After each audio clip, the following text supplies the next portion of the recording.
Welcome to పురాలోకల్. ఒక్క నిమిషం ఆలస్యం ఆ అభ్యర్థి కొంప ముంచింది. నోడల్ ఆఫీసర్ కాళ్లు పట్టుకున్నా ఫలితం లేకుండా పోయింది.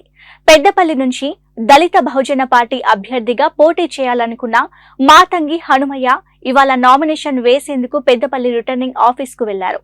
అయితే ఆయన ఇచ్చిన నామినేషన్ పత్రాలు స్వీకరించేందుకు నిరాకరించారు అధికారి.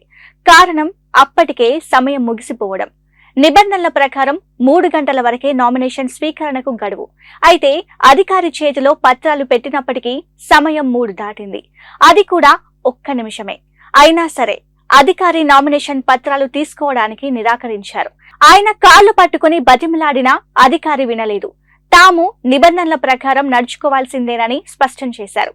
చేసేది లేక అభ్యర్థి వెనుదిరగాల్సి వచ్చింది. కేవలం ఒక్క నిమిషం ఆలస్యం వల్ల పోటీకి దూరం కావాల్సి వచ్చింది. నామినేషన్ దాఖలకు ఇవాళే ఆఖరి రోజు.